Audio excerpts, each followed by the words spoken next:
Okay, so here's the hub assembly that I bought from Toyota. Okay, this is for the Prius Prime. This is the packaging. So this is the number that you're going to want to order. This is for the right rear hub assembly. Includes the bearing and everything in it.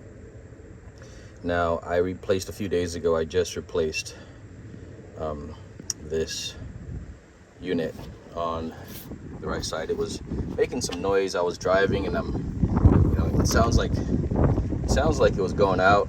I had a couple things actually going wrong. I think what first happened in my situation was the struts went out, and then it started cupping my tires, where, I mean, you just Google search tire cupping. That's when it's unevenly wearing out the tires on the car. And I would hear this noise and it would get louder, and it was getting worse over time. I probably had it for like at least 10 to 20,000 miles of problems. But I got to the point where I was like, okay, I gotta take care of this. So what I actually did, so this is the hub assembly, and you couldn't hear it. I mean, you spin this thing and it spins fine and whatnot, but you can definitely hear it when you're on the road.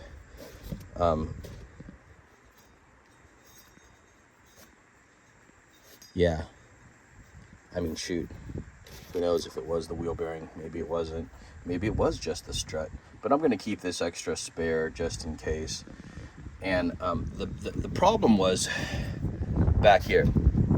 There is a electrical connector that goes to the back of this, and you have to carefully figure out how to disassemble that piece, because it's actually a pain in the butt. And I actually have that piece. So this piece actually goes onto the connector of that, and you have to take, it's like a protective cover or something like that. So first of all, you got to find all the clips for this. There's a clip here and a clip there, and it pops out and opens up.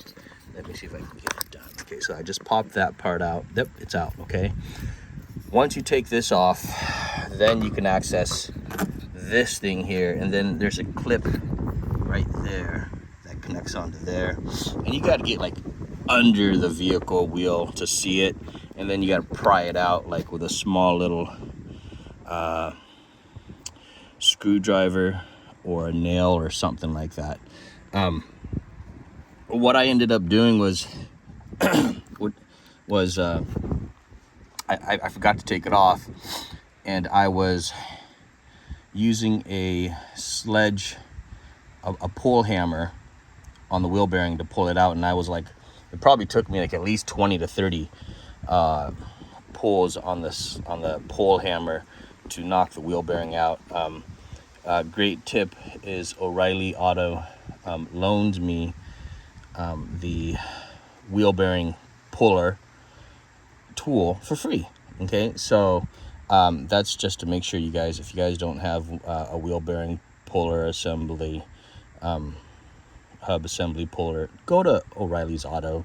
I mean, honestly, they're pretty awesome for doing that, so I really appreciate it. Shout out to them. And it's free for anybody, so all you do is you pay for it, but then within 2 days you return it, and that's how it works for their tool loaner system.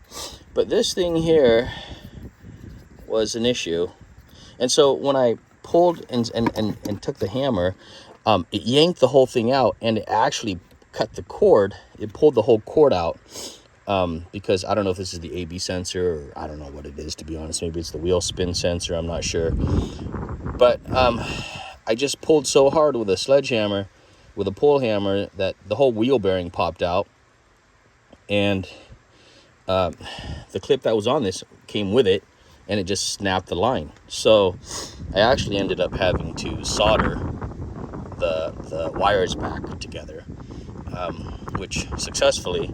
The first time I didn't solder it, I just kind of tied it together with my hands and used electrical tape. That didn't work very well, and then the check engine light came on.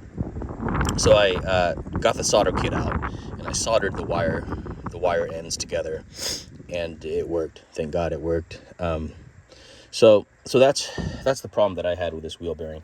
Otherwise, it's actually a pretty straightforward operation, and I'll try to give you some more details on that here in my other videos. But yeah, it was actually doable. I know how to do this stuff now. I mean, that's my, I mean, part of it is like, well, okay, I gained knowledge doing it myself. Yeah, I kind of gained an extra problem doing it. I think the problem was actually my struts. That was causing the problem the biggest, but who knows, the bearing could have been going out as well. So glad I did it, and glad my car is running better. I don't hear the noise anymore. My miles per gallon has gone up significantly, like, I don't know, maybe 4 miles per gallon more. And I think that's just because of my struts not causing that tire to be cupping anymore.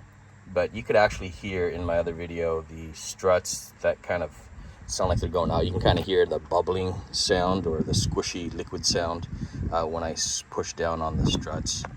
But just wanted to make sure that you guys saw this part of the video. And yeah, keep watching. Don't forget the thumbs up. All right, guys, so I'm gonna do the wheel bearing next. I still have that weird noise. So what I'm gonna do is I'm gonna take this bolt off. There's 2 bolts in the back. This one here, there's I think there's 17 millimeter bolts. I'll confirm that here in a second. You're gonna need a good leverage bar, and what I use again is I have this metal pipe. I've got my wrench over there. I've got a little adapter. You got to kind of have a little bit of room here to kind of fit it into the area. It's a little tight. You got to have an extension. Kind of looks like this, okay, on my extension. So you got to be able to fidget with it and get into there. I just loosened it up already. It's coming out, but I just wanted you guys to know that's what it looks like, okay, and that's what seems to fit. So take a look at that. And I use this, slide it in to get additional leverage, and it works good, okay? So I got those 2 bolts, one there and one on the bottom. I just loosened that one right here. I just loosened this one and this one here on top. So I got both of them, okay? So I'm gonna keep going, see how it goes.